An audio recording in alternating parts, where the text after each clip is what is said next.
गं गणपतये नमः। तृतीयः सर्गः।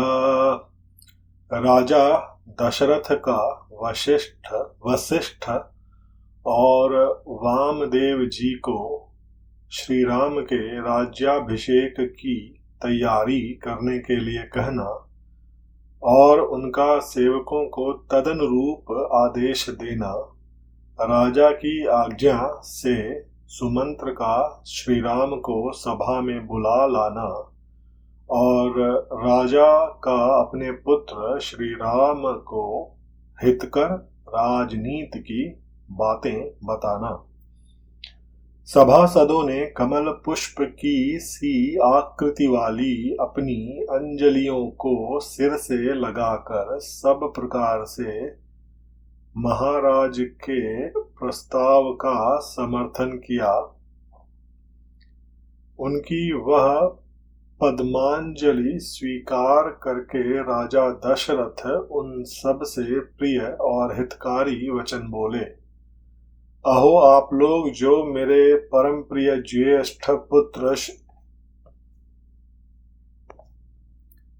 श्री राम को युवराज के पद पर प्रतिष्ठित देखना चाहते हैं, इससे मुझे बड़ी प्रसन्नता हुई है तथा मेरा प्रभाव अनुपम हो गया है।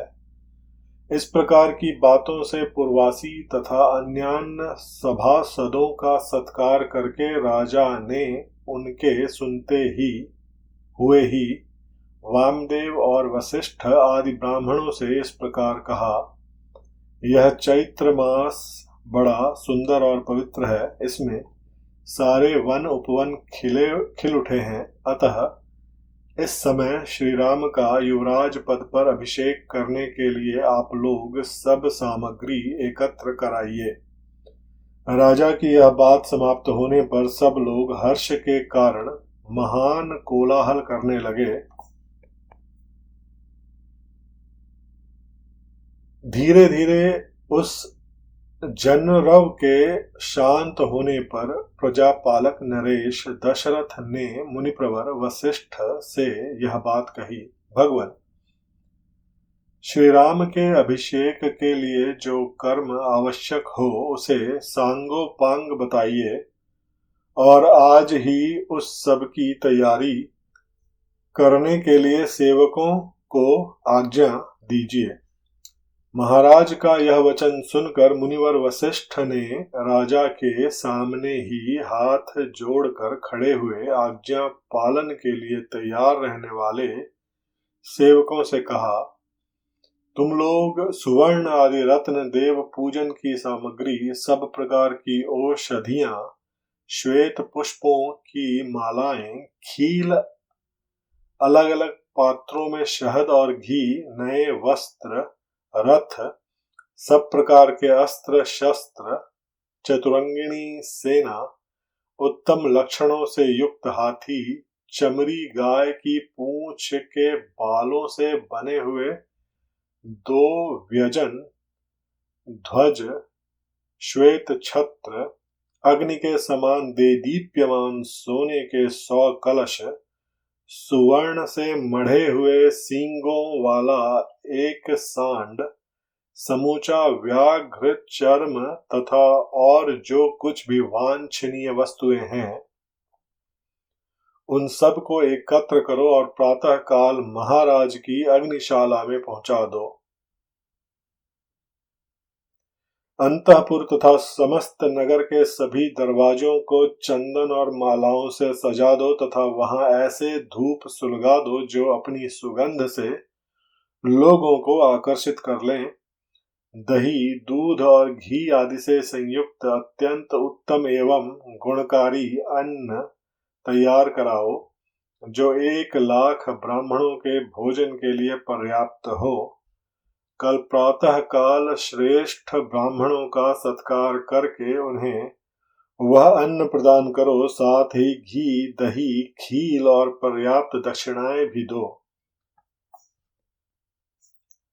कल सूर्योदय होते ही स्वस्ति वाचन होगा, इसके लिए ब्राह्मणों को निमंत्रित करो और उनके लिए आसनों का प्रबंध कर लो।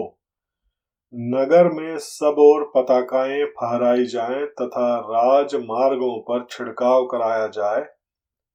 समस्त तालजीवी संगीत निपुण पुरुष और सुंदर भूषा से विभूषित वारांगनाएं अर्थात नर्तकियां राजमहल की दूसरी कक्षा अर्थात ड्योढ़ी में पहुंचकर खड़ी रहें।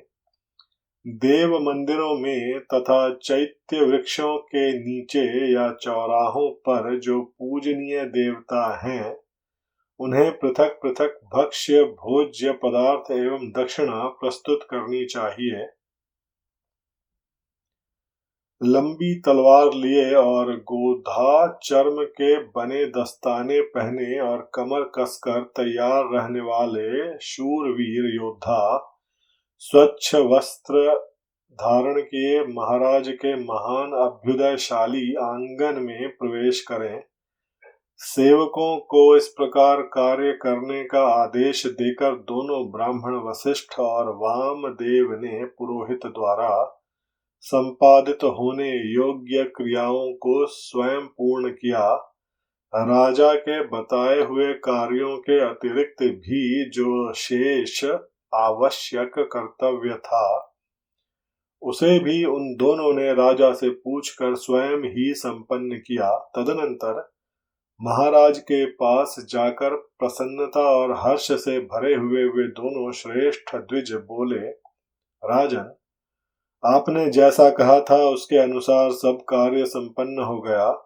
इसके बाद तेजस्वी राजा दशरथ ने सुमंत्र से कहा, सखे, पवित्र आत्मा श्री राम को तुम शीघ्र यहाँ बुला लाओ। तब जो आज्ञा कहकर सुमंत्र गए तथा राजा के आदेशानुसार रथियों में श्रेष्ठ श्री राम को रथ पर बिठाकर ले आए। उस राजभवन में साथ बैठे हुए पूर्व, उत्तर, पश्चिम और दक्षिण के भूपाल, मलेच्छ, आर्य तथा वनों और पर्वतों में रहने वाले अन्यान्य मनुष्य सब के सब उस समय राजा दशरथ की उसी प्रकार उपासना कर रहे थे जैसे देवता देवराज इंद्र की।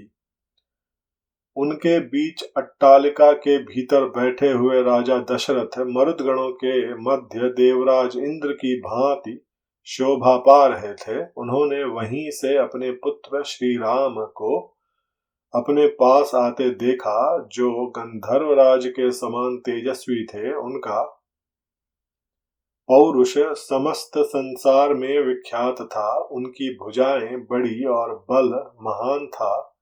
वे मतवाले गजराज के समान बड़ी मस्ती के साथ चल रहे थे। उनका मुख चंद्रमा से भी अधिक कांतिमान था। श्री राम का दर्शन सबको अत्यंत प्रिय लगता था।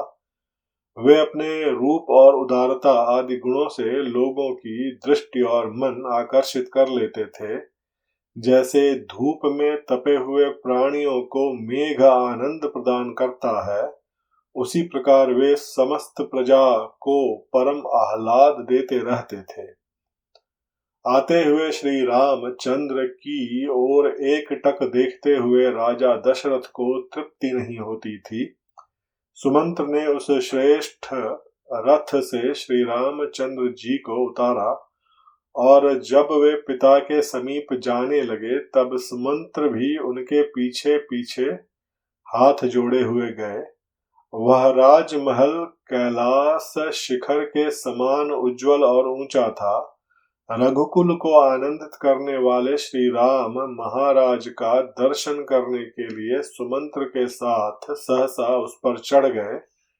श्री राम दोनों हाथ जोड़कर विनीत भाव से पिता के पास गए और उनका नाम सुनाते हुए उन्होंने उनके दोनों चरणों में प्रणाम किया।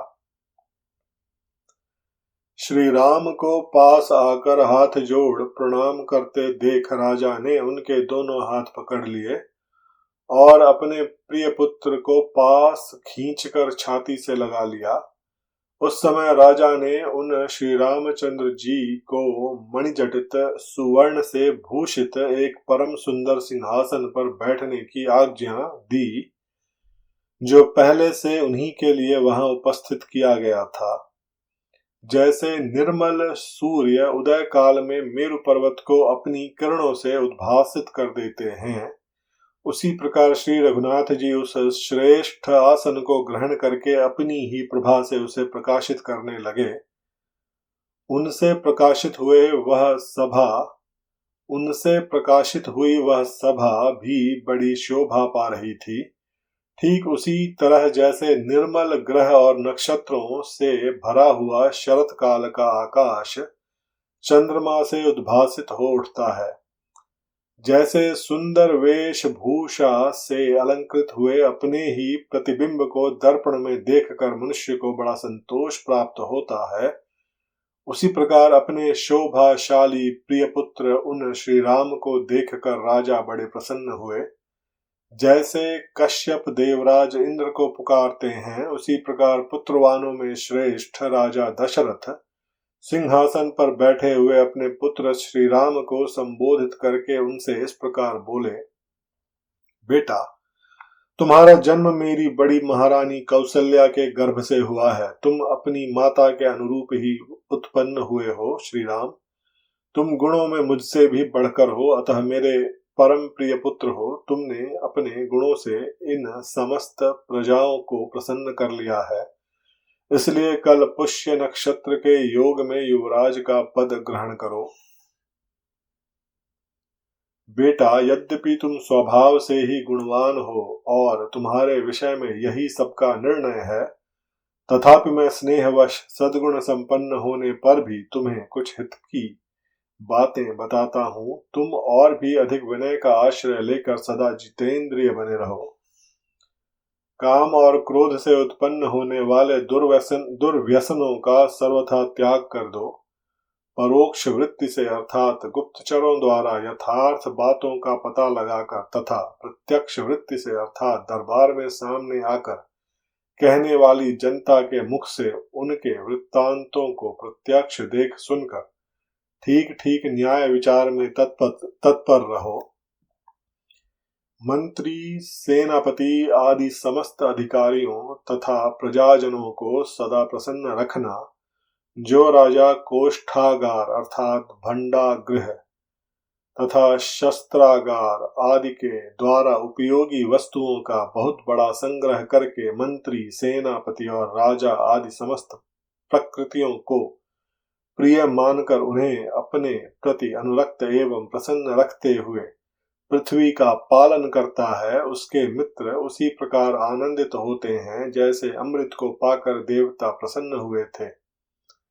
इसलिए बेटा, तुम अपने चित्त को वश में रखकर इस प्रकार के उत्तम आचरणों का पालन करते रहो। राजा की ये बातें सुनकर श्री रामचंद्र जी का प्रिय करने वाले सुहृदों ने तुरंत माता कौशल्या के पास जाकर उन्हें यह शुभ समाचार निवेदन किया।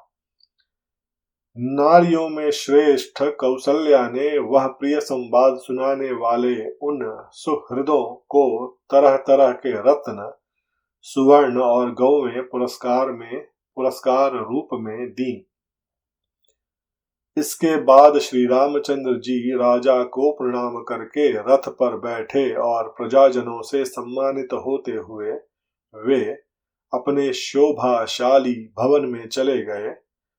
नगर निवासी मनुष्यों ने राजा की बातें सुनकर मन ही मन यह अनुभव किया कि हमें शीघ्र ही अभीष्ट वस्तु की प्राप्ति होगी।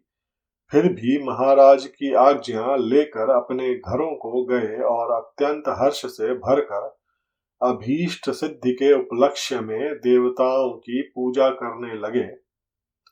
इत्यार्षे श्रीमद् रामायणे वाल्मीकीये आदि काव्ये अयोध्या कांडे तृतीयः सर्गः। इस प्रकार श्री वाल्मीकि निर्मित आर्ष रामायण आदि काव्य के अयोध्या कांड में तीसरा सर्ग पूरा हुआ।